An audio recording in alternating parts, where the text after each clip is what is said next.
الحمد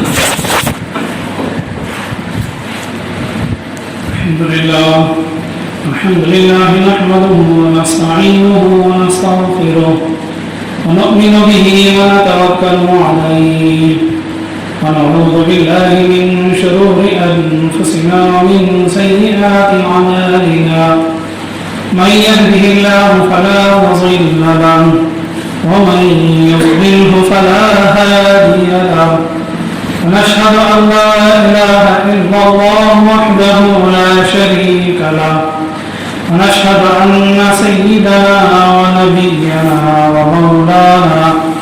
ومولانا محمدا عبده ورسوله أرسله بالحق بشيرا ونذيرا وداعيا إلى الله بإذنه وسراجا منيرا وصلى الله تعالى وسلم تسليما كثيرا قال الله تبارك وتعالى في كلامه المجيد أعوذ بالله من الشيطان الرجيم بسم الله الرحمن الرحيم وإنك لعلى خلق عظيم وقال النبي صلى الله تعالى عليه وسلم بعثت لأتمم مكارم الأخلاق أو كما قال عليه الصلاة والتسليم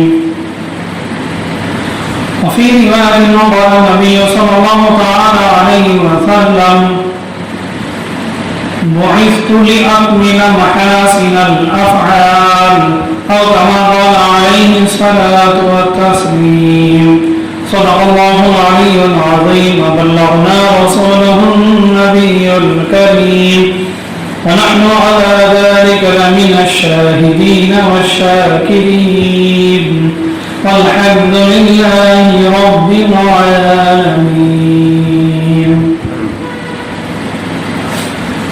محترم سامعین کرام اور بزرگان محترم،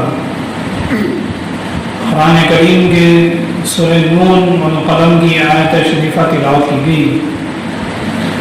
اس آیت مبارکہ کے اندر پیغمبر دو عالم صلی اللہ تعالی علیہ وسلم کے اخلاق حمیدہ، اخلاق حسنہ اور عادات شریفہ کا ذکر ہے.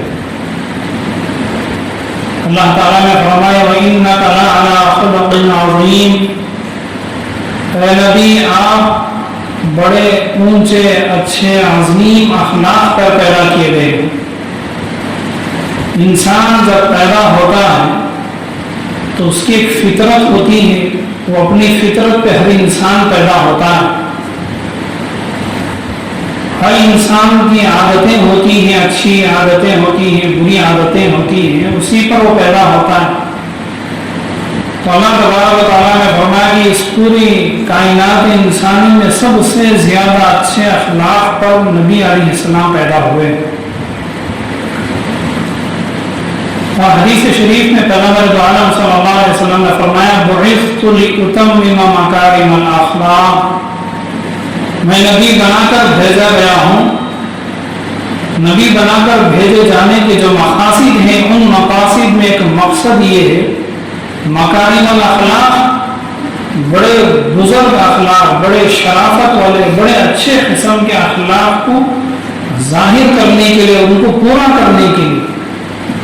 مطلب یہ ہے کہ دنیا میں جتنے انسان آئے ہیں، سارے دنیا کے انسانوں کی اچھی عادتوں کو ملا لیا جائے، ان کے اچھے اخلاق کو جمع کر لیا جائے، پھر بھی ان میں کمی رہ جائے گی. مکمل اچھے اخلاق کے لیے، تمام اخلاق کو مکمل کرنے کے لیے مجھے بھیجا گیا ہے. نبی علیہ الصلوۃ والتسلیم کی بعثت اور ان کی پیدائش کا مقصد یہ تھا کہ ان مقاصد میں ایک مقصد اچھے اخلاق کو مکمل کر دیا جائے، تاکہ انسان اگر یہ جاننا چاہے کہ اچھے اخلاق والا کون انسان ہے تو وہ نبی علیہ السلام کو دیکھ سکے. وفی روایت لأکمل محاسن الافعال، مجھے نبی بنا کر بھیجا گیا ہے. ان مقاصد میں سے مقصد یہ ہے کہ تمام اچھے اعمال کو مکمل کرنے کے لیے افعال کہتے ہیں عمل کو، طریقے کو، یہ کہ انسان کی عادت بھی اچھی ہو اور اس کا طریقہ بھی اچھا ہو۔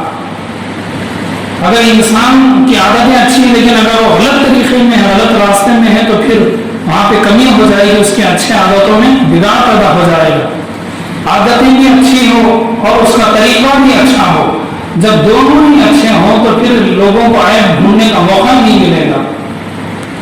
اللہ کے نبی علیہ الصلوۃ والتسلیم نے فرمایا کہ اللہ تعالیٰ نے مجھے جو پیدا فرمایا ہے، بڑے اچھا اخلاق پر مجھے پیدا فرمایا گیا ہے۔ ایک روایت میں موجود ہے، حضرت عائشہ رضی اللہ عنہا کے پاس لوگوں نے سوال کیا کہ نبی کے اخلاق کیا تھے، پیغمبر علیہ الصلوۃ والتسلیم کی عادتوں کے بارے میں ہمیں بتاؤ۔ حضرت عائشہ رضی اللہ عنہا نے سے پوچھا کہ تم نے قرآن نہیں پڑھا؟ قرآن کریم میں اللہ نے بتلا دیا کہ نبی کے اخلاق کیسے ہوتے ہیں۔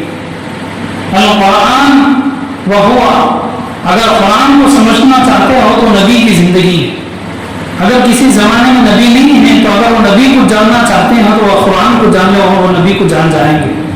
آج ہمارے سامنے نبی اسلام موجود ہیں تو نبی کو جاننا قرآن کو جاننے کے برابر ہے، اور قرآن شریف کو جاننا نبی کو جاننے کے برابر ہے۔ یعنی ان کے قول کا مطلب یہ تھا کہ حضرت عائشہ رضی اللہ عنہا نے جو بتلایا کہ جو کچھ قرآن میں ہے، اللہ نے جتنے اچھے کاموں کا حکم فرمایا ہے وہ سب کچھ نبی اسلام کی زندگی میں موجود ہے۔ جیسے بچوں کو سکھایا جاتا ہے اچھی اچھی عادتیں، لوگوں کو بتلایا جاتا ہے، اللہ تعالیٰ نے قرآن کریم میں جتنی چیزوں کا حکم دیا ہے، جتنے نیک کاموں کا حکم کیا ہے، جتنے اچھے اخلاق کا حکم کیا ہے، سب کے سب نبی کے اندر موجود ہے۔ اس لیے نبی علیہ السلام کے زمانے میں جو لوگ موجود ہیں، جنہوں نے نبی کو دیکھا انہوں نے قرآن کو آسانی سے سمجھ لیا۔ اب ہمارے زمانے میں نبی نہیں ہے تو نبی علیہ السلام کو جاننے کے لیے، سمجھنے کے لیے، اگر آپ قرآن کو جان لیں گے، قرآن کو سمجھ لیں گے تو پھر نبی کو پوری طرح سے ہم سمجھ جائیں گے، یقین ہو جائے گا، ہم پہچان جائیں گے۔ تو اللہ کے نبی علیہ الصلوۃ والتسلیم کی تمام عادات میں سے جو سب سے اچھی عادت تھی وہ یہ تھی اعتدال کے ساتھ رہنا۔ اعتدال کہتے ہیں درمیانی حالت۔ کچھ لوگوں کے اندر ایک عادت ہوتی ہے، وہ ہر چیز کو بڑا چڑھا کر کے کہتے ہیں۔ اگر ان کے کانوں میں کوئی ایک آواز پڑ جائے تو اس کے اندر سب جھوٹ ملا کر اور بڑا چڑھا کر کے کہتے ہیں، زیادہ کر کے بتانا۔ کچھ لوگوں کے اندر زیادتی کی عادت ہوتی ہے، مبالغہ جسے کہتے ہیں، کہ جہاں بھی جائیں گے وہاں پر ہر چیز میں زیادہ کر کے دکھائیں گے، 2 کو 4 کہیں گے، 4 کو 8 کہہ کے بتائیں گے۔ اور کچھ لوگوں کی عادت ہوتی کمی کرنے کی، چاہے ان لوگوں کے سامنے کتنا ہی اچھا انسان آ جائے اس کے اندر وہ کمی کر دیں گے، وہ غلطی ہے، یہ غلطی ہے، یہ عیب ہے، وہ عیب ہے، وہاں کمی ہے، وہ ہر چیز میں کمی کر دیں گے۔ یعنی وہ اتنے چھوٹے دل کے انسان ہوتے ہیں کہ اگر ان کے سامنے اچھے سے اچھا بڑا انسان بھی آ جائے، خوبصورت سے خوبصورت محل بنگلہ بھی بنا دیا جائے، اس کے اندر ایسی غلطیاں نکالیں گے کہ سننے والوں کی نگاہ میں وہ خوبصورت محل بھی ایک معمولی گھر کی حیثیت ہو جائے گی۔ تو لوگوں میں 2 قسم کے لوگ ہوتے ہیں، یہ کہ بڑا چڑھا کے بتانا، اور دوسرے وہ لوگ ہوتے ہیں جو کمی کرتے ہیں، عیب نکالتے ہیں۔ تو یہ دونوں غلط ہیں۔ درمیانی حالت ہو، جہاں پر کمی ہے وہاں پر کمی ہے، جہاں پر زیادتی ہے وہاں پر زیادتی ہے۔ درمیانی حالت اللہ کے نبی السلام کی حالت ہے۔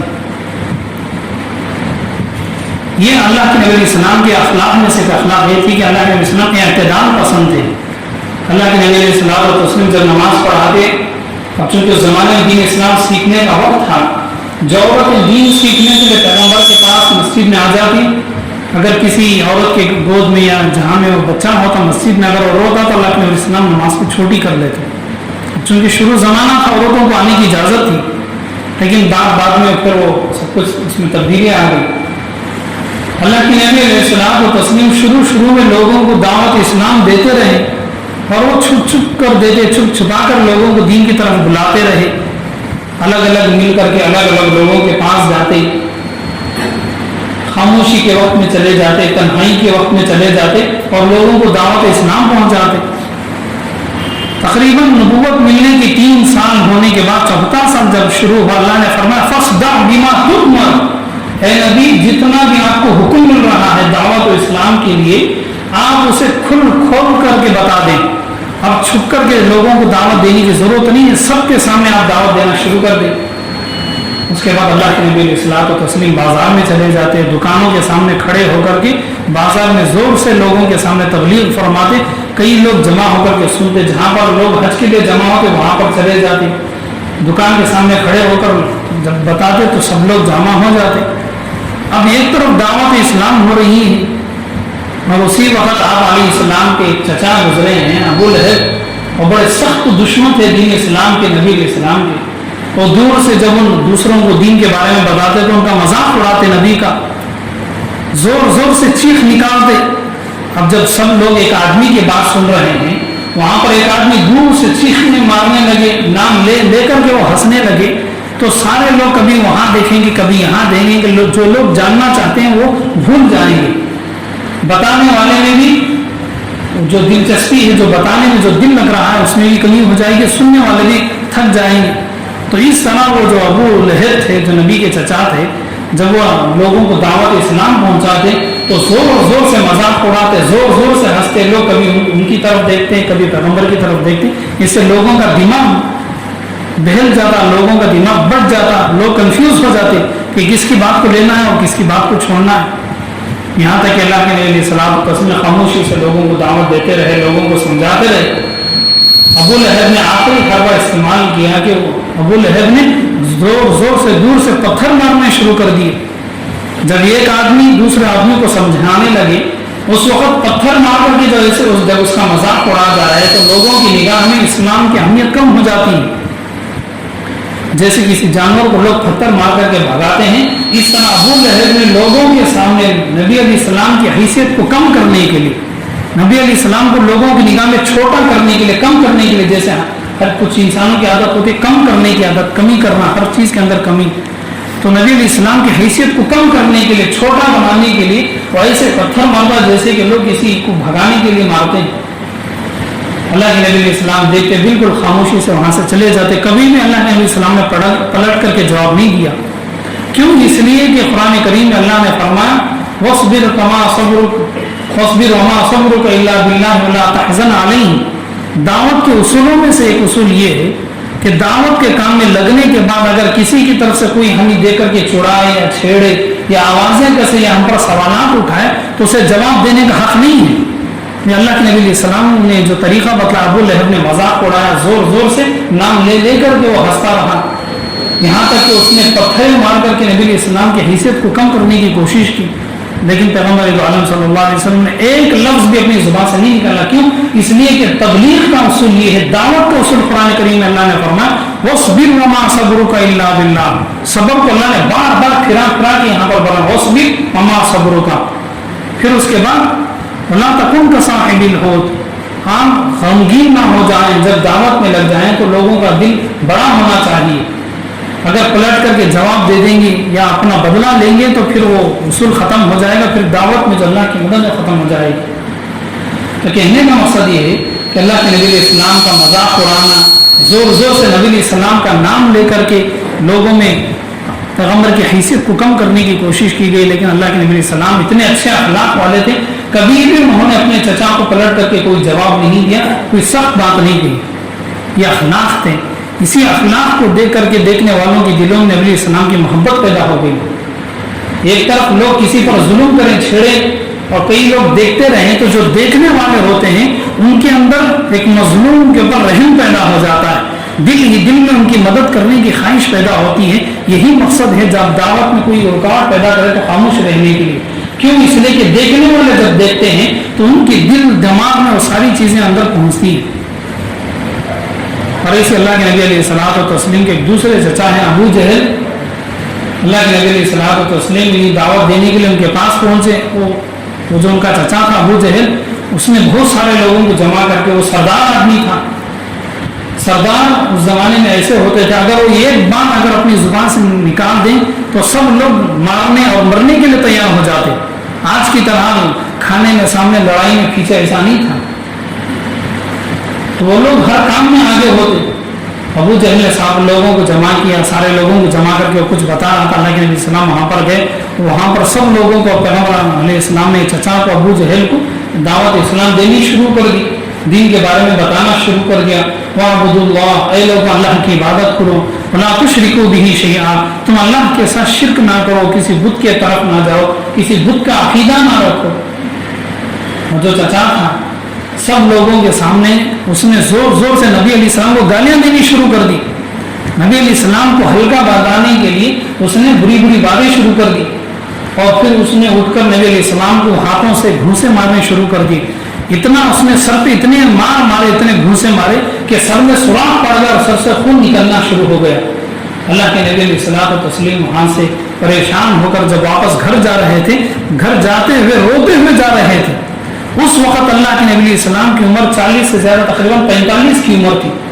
بڑی عمر میں کوئی آدمی اتنی آسانی سے نہیں روئے گا، اگر کوئی بچہ ہو تو جلدی سے رو لے گا۔ 40 سال کی عمر کے بعد ہر انسان کے اندر ایک تجربہ ہوتا ہے، ایک ہمت ہوتی ہے، ایک زندگی کا اس کے پاس علم ہوتا ہے، اتنی زندگی اتنی جلدی سے وہ ہار نہیں مانتا، وہ اتنی جلدی سے ہار نہیں مانے گا۔ لیکن اس عمر میں جا کر اگر کوئی آدمی روتا ہے تو اس کا مطلب یہ کہ وہ تکلیف بہت زیادہ ہو گئی ہے۔ سب لوگوں کے سامنے نبی علیہ السلام کو گالیاں دینا اور سب لوگوں کے سامنے مارنا، اور کوئی بھی بچانے نہ آئے تو وہ جو انسلٹ ہوتی ہے سب کے سامنے ناحق مار کھانے کی، سب کے سامنے اتنا مارنا کہ سب سے خون نکل کر آ جائے۔ اللہ کے نبی علیہ السلام روتے ہوئے گھر کی طرف چلے گئے۔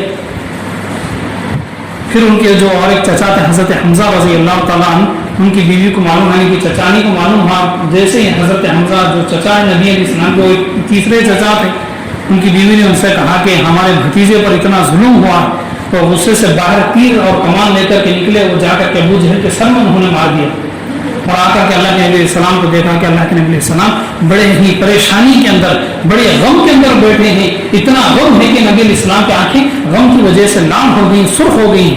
جب آدمی رونے لگے تو اس کی آنکھیں جو سفیدی ہے وہ سفیدی سرخ اور لال رنگ ہو جاتا ہے۔ اللہ کے نبی علیہ السلام اتنے زیادہ پریشان ہو گئے، غم زدہ ہیں کہ جو آنکھوں کی سفیدی اور آنکھوں میں لال پن آ چکا ہے۔ حضرت حمزہ نے فرمایا بھتیجے خوش ہو جاؤ، میں تمہارا بدلہ لے کر کے آیا ہوں۔ اللہ کے نبی علیہ السلام نے پوچھا کہ آپ نے کیا کیا؟ حضرت حمزہ نے فرمایا کہ میں نے اپنے بھائی ابو جہل کے سر اتنے زور سے مارا کہ اس کے سر سے خون نکالا، جیسے اس نے تمہارے سر سے خون نکالا میں نے بھی اپنے بھائی کے سر کو مار کر کے تمہارا بدلہ لے لیا۔ اللہ کے نبی علیہ السلام فرمانے لگے اے میرے چچا، میں بدلہ لینا کسی سے نہیں چاہتا، کسی نے میرے اوپر ظلم کیا، اگر آپ میرا بدلہ اس سے لوگے تو مجھے خوشی نہیں ہوگی۔ اگر ہم ہوتے تو اتنا خوش ہوتے کہ ہنستے رہتے، سوتے ہوئے بھی ہم ہنستے، خواب میں بھی ہنستے کہ میرا بدلہ فلاں آدمی نے لے لیا۔ لیکن اللہ کے نبی علیہ السلام نے فرمایا میرا بدلہ اگر کوئی لے تو مجھے اس سے خوشی نہیں ہوگی۔ اس نے مجھے مارا، مجھے ذلیل کیا، لوگوں میں اس نے میری حیثیت کم کرنے کی کوشش کی، میرے چچا نے، آپ نے بدلہ لے لیا، مجھے کوئی خوشی نہیں ہے اس سے، بلکہ مجھے خوشی اس وقت ہوگی جب آپ اسلام کے اندر داخل ہو جائیں، جب آپ اس کلمے کے اقرار کرنے والے ہو جائیں۔ اس وقت حضرت حمزہ رضی اللہ تعالیٰ عنہ نے دیکھا کہ اپنا بدلہ لینے پر بھی خوش نہیں۔ دنیا کا قانون یہ ہے کہ ہر انسان اپنا بدلہ لینا چاہتا ہے، اس کے اندر ایک انتقام ہوتا ہے، اس کے اندر ایک غم و غصہ ہوتا ہے جب وہ اپنا بدلہ لینا چاہتا ہے۔ حضرت حمزہ رضی اللہ تعالیٰ عنہ نے دیکھا کہ ان کے اندر نہ وہ غصہ ہے نہ وہ نفرت ہے، اتنی مارے کھانے کے بعد، لوگوں کے درمیان میں اتنی بے عزتی کرنے کے بعد بھی وہ اپنا بدلہ نہیں لینا چاہتے، تو ان کا دل پگھلنا شروع ہو گیا، ان کا دل نرم پڑ گیا کہ آخر کوئی تو بات ہے یہاں پر کہ وہ اتنا سب کچھ ظلم سہنے کے باوجود، اتنی ذلت ہونے کے باوجود وہ صبر کیوں کر رہے ہیں۔ بہرحال ان کا دل نرم ہوگا، وہ پھر اسلام میں داخل ہو گئے۔ ایسے پیغمبر علیہ الصلوۃ والتسلیم کے بہت سارے واقعات ہیں جن واقعات کو دیکھ کر، نبی علیہ السلام کے صبر کو دیکھ کر، ان کے اخلاق کو دیکھ کر لوگ اسلام میں داخل ہو گئے، وہ مسلمان بن گئے۔ ہم لوگوں کو بھی چاہیے کہ ہمارے اندر صبر آنا چاہیے۔ صبر آنے کے لیے سب سے پہلے غصے کو انسان کنٹرول کرنا چاہیے۔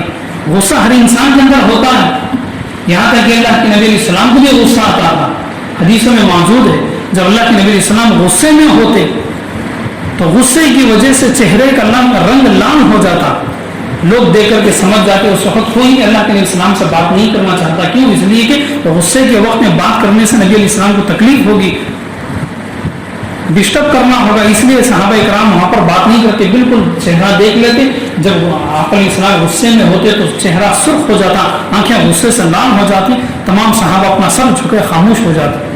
اللہ کے نبی علیہ السلام کو کئی مرتبہ غصہ تھا، لیکن وہ اپنے غصے کو سنبھال لیتے، اپنے آپ کو کنٹرول کر لیتے۔ تو صبر کی پہلی چیز یہ کہ ہم اپنے غصے کو کنٹرول کریں. غصہ ہر انسان کے اندر آتا ہے. انسان تو انسان، جانوروں میں بھی غصہ ہوتا ہے. اگر ہر انسان اپنا غصہ نکالنے لگے تو پھر اسلام کس کام کے لیے؟ غصے کا دوسرا نام ہے تکبر. اگر ہم اپنے غصے کو کنٹرول نہیں کریں گے، اپنے غصے کو نہیں دبائیں گے، تو یہی غصہ ہمارے اندر غرور اور گھمنڈ پیدا کرے گا. یہی غصہ ہمارے اندر اپناپن، نئیپن پیدا کر دے گا. اور پھر اس کے بعد یہ عادت اتنی بڑھتی جائے گی کہ انسان کے اندر غرور اعلیٰ درجے پر پہنچ جائے گا. تو میرا کہنے کا مقصد یہ ہے کہ غصہ ہر انسان کے اندر آتا ہے. کسی کے اندر کم ہے تو کسی کے اندر زیادہ ہے. ہر انسان اپنے غصے کو دبانے کی کوشش کرے. اپنے غصے کو کنٹرول کرنا یہ اچھی عادتوں میں سے ہے. کتابوں میں موجود ہے، ایک آدمی اپنے گھر پر پہنچا، اس کی بیوی نے کھانا پکایا. اب وہ کھانے کے لیے بیٹھا تو کھانے لگا تو اس نے دیکھا کہ بالکل اس میں نمک ہی نہیں. اب وہ پریشان ہو گیا کہ یہ بغیر نمک کی کھانا کھایا نہیں جا رہا. نمک زیادہ ہو تو کچھ لقمے تو انسان کھا سکتا، اگر بالکل نمک نہ ہو، پوری طرح سے سالن اور کھانا دونوں پھیکے ہوں تو انسان کھا ہی نہیں سکتا اس کھانے کو. اب وہ صبر کر کے، اسے غصہ بھی آیا، اس نے صبر کیا، پھر وہ خاموشی سے کھا کر کے اٹھ گیا. اس نے کچھ نہیں کہا. بیوی سے اتنا بھی اس نے نہیں کہا کہ کھانے میں نمک کم ہے. کچھ سالوں بعد اس کا انتقال ہو گیا. اس زمانے کے نیک آدمی نے خواب میں دیکھا کہ اللہ تعالیٰ نے اس مرد کی بخشش کر دی. اس آدمی نے سوال کیا کہ اللہ نے جو تمہاری معافی کا اعلان کیا، جو اللہ نے تمہیں جنت روانہ کیا، جنت میں بھیجا ہے، اس کی وجہ کیا ہے؟ وہ کون سی نیکی ہے جس نیکی کو اللہ نے بہانہ اور ذریعہ بنا کر کے تمہیں جنت میں بھیج دیا؟ اس آدمی نے کہا کہ ویسے تو میری زندگی میں گناہ تھے، لیکن ایک مرتبہ جب میں کھانے کے لیے بیٹھا تو میری بیوی نے جو میرے لیے کھانا تیار کیا تھا اس میں بالکل نمک نہیں تھا. بالکل پھیکا کھانا، ایسا کھانا تھا کہ جو نگلا ہی نہیں جا رہا تھا.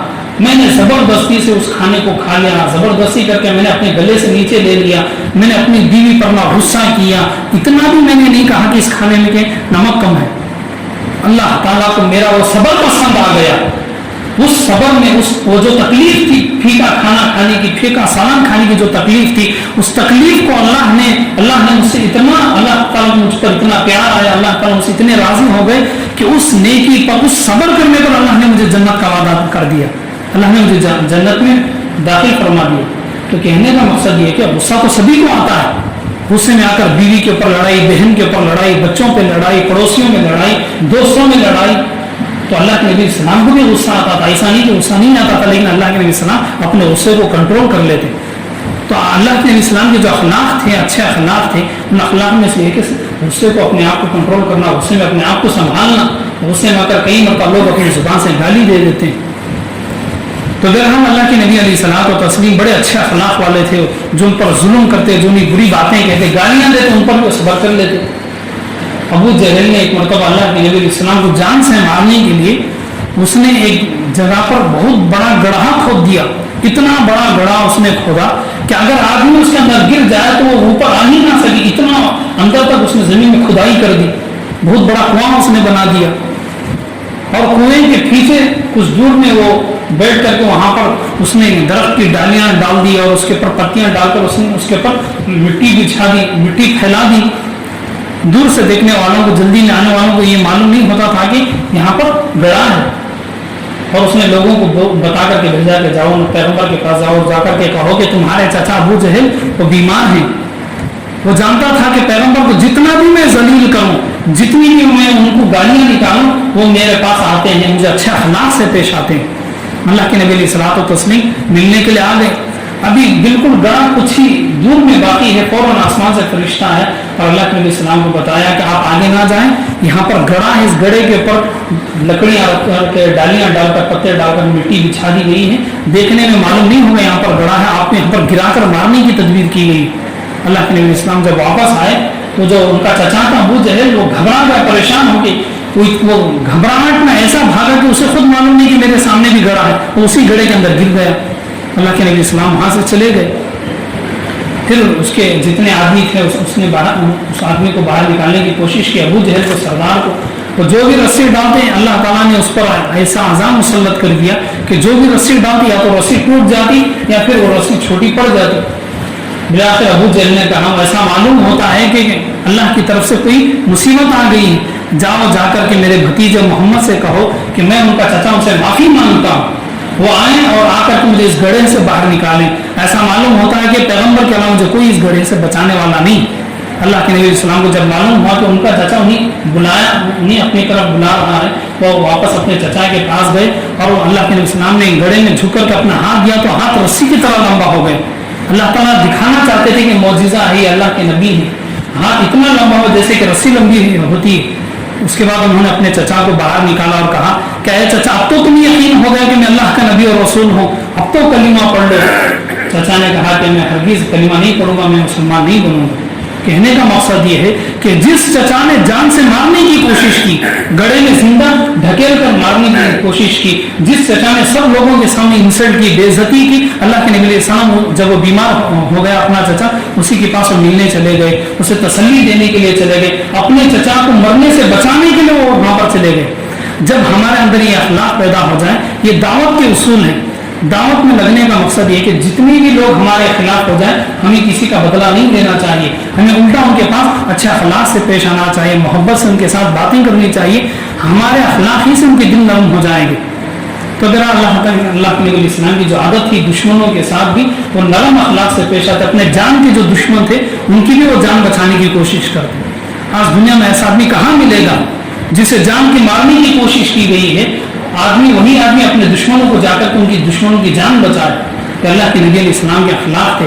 کہنے کا مقصد یہ کہ ہمارے اندر بھی اتنا صبر پیدا ہو جائے، ہمارے اندر بھی اتنا حلم اور بردباری پیدا ہو جائے کہ ہم بھی اپنے دشمنوں کے ساتھ اچھائی کا برتاؤ کریں، ہم بھی اپنے دشمنوں کے ساتھ اچھائی اور نرمی کا معاملہ کریں۔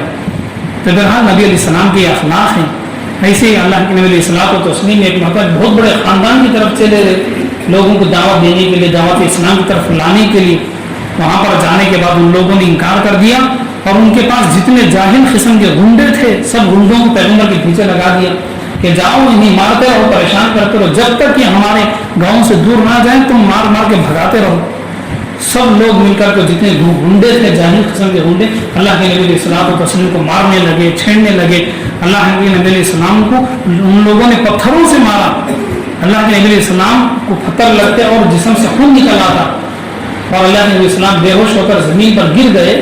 تو ان گنڈوں نے، ان جاہلوں نے اللہ کے نبی علیہ السلام کو وہ اٹھاتے، جب اللہ کے نبی علیہ السلام ہوش میں آ جاتے تو پھر وہ اللہ کے نبی علیہ السلام پر ہاتھوں سے گھوسوں سے مارتے، لاٹھیوں سے، ڈنڈوں سے مارتے، پتھروں سے مارتے، پھر اللہ کے نبی علیہ السلام بے ہوش ہو جاتے، پھر وہ اللہ کے نبی علیہ السلام کو پانی ڈال کر کسی بھی طرح سے ہوش میں لاتے، پھر وہ مارتے، اتنا مارتے اللہ کے نبی علیہ السلام پھر بے ہوش ہو جاتے، بے ہوش ہونے کے بعد پھر وہ ہوش میں لاتے، پانی وغیرہ ڈال کر حرکت دے کر، جب وہ ہوش میں آ جاتے پھر مارتے۔ اس طرح اللہ کے نبی السلام کو مار مار کر کتنی حالت کر دی کہ جسم میں کے جو کپڑے تھے خون میں بھیگ گئے۔ اس وقت بھی اللہ کے نبی علیہ السلام و تسلیم ان ظالموں کے لیے، ان جاہلوں کے لیے بددعا نہیں دی۔ آپ اندازہ لگائیں اس وقت پیغمبر علیہ السلام کی کیا حالت ہوگی، جس وقت مار کھا کر کے 3 4 مرتبہ بے ہوش ہو جائیں اور لوگ انہیں ہوش میں لائیں، پھر مارتے رہیں، پھر اللہ علیہ السلام بے ہوش ہو جائیں۔ کیا اخلاق تھے نبی علیہ السلام کے؟ کیا ہمارے اندر یہ اخلاق ہے؟ کیا ہم مسلمانوں کے اندر اتنا صبر ہے؟ جس نبی کے نام کا کلمہ ہم لیتے ہیں، جس نبی کا اسلام ہمیں پسند ہے، جس نبی کے ہم دیوانے ہیں، عاشق ہیں، کیا ہمارے اندر بھی اتنا صبر ہے؟ پھر اس کے بعد ان جتنے وہ لوگ تھے انہوں نے اپنے کتوں کو چھوڑ دیا نبی علیہ السلام کے پیچھے کہ وہ کاٹیں، ہر طرف سے نبی علیہ السلام کو زخمی کر دیں۔ وہ بہت سارے کتے اللہ کے نبی علیہ السلام کو بھگاتے ہوئے آ گئے۔ جب وہ سارے کتے پیغمبر کے سامنے آ گئے تو ان سارے کتوں نے نبی اسلام کا چہرہ دیکھا اور وہ سارے کتے سر جھکا کر کے وہ جنگل کی طرف بھاگ گئے۔ یعنی وہ کتے بھی، وہ جانور بھی پہچان گئے کہ یہ اللہ کے نبی ہیں، ان کی گستاخی نہیں کرنی چاہیے، ان کا ادب کرنا چاہیے، نبی علیہ السلام کی عزت کرنی چاہیے۔ سارے کتوں نے زمین کی طرف سر جھکا کر کے واپس جنگل کی طرف چلے گئے۔ اس کے بعد اللہ کے نبی علیہ السلام کے پاس اللہ کی طرف سے ایک آواز آئی، اے نبی اگر آپ اجازت دیں، جن لوگوں نے آپ کو مارا ہے، آپ کے جسم سے خون نکالا ہے، آپ کو مار مار کے بے ہوش کر دیا ہے، آپ کو ان لوگوں نے ہوش سے باہر کر دیا ہے، اگر آپ اجازت دیں تو ہم ان کے اوپر پتھروں کی بارش کریں گے، سب لوگوں کو پتھروں سے بارش کر کے سب لوگوں کا سر پھوڑ دیں گے، تمام لوگوں کی جانیں ختم ہو جائیں گی۔ اللہ کے نبی علیہ السلام نے فرمایا، اللہ میں نہیں چاہتا کہ جنہوں نے مجھے ستایا ہے، جنہوں نے مجھ پر ظلم کیا ہے، جنہوں نے مجھے پریشان کیا ہے، جنہوں نے مجھے مار مار کے بے ہوش کر دیا، اللہ میں نہیں چاہتا کہ انہیں کوئی تکلیف پہنچے۔ میں تو چاہتا ہوں کہ وہ لوگ اسلام میں آ جائیں، وہ لوگ اس دنیا کے کفر سے ہٹ نکل کر کے جنت کی زندگی کی طرف، جنت کے راستے کی طرف چلے جائیں۔ اس پورے جمعے کا خلاصہ یہ ہے کہ اللہ کے نبی علیہ الصلوۃ والتسلیم کی جو عادتیں تھیں، صبر کرنے کی عادت، دشمنوں کے ساتھ، دوستوں کے ساتھ، تمام کے ساتھ وہ اچھے اخلاق سے پیش آتے ہیں. ہمارے اندر بھی وہ اخلاق ہونی چاہیے، ہمارے اندر بھی وہ صبر ہونا چاہیے. ستانے والے ہر جگہ مل جائیں گے، ظلم کرنے والے خاندان میں بھی ہوں گے، دوستوں میں بھی ہوں گے، پڑوسیوں میں بھی ہوں گے، ہر جگہ مل جائیں گے ظلم کرنے والے، لیکن ان کے ساتھ ہمیں اچھا اخلاق سے پیش آنا چاہیے. میرا اللہ تعالیٰ سے دعا کہ اللہ تعالیٰ نے نبی علیہ السلام کے جو اخلاق ہیں ہمارے اندر بھی اخلاق پیدا فرمائے. آمین. وآخر دعوانا الحمد للہ رب العالمین.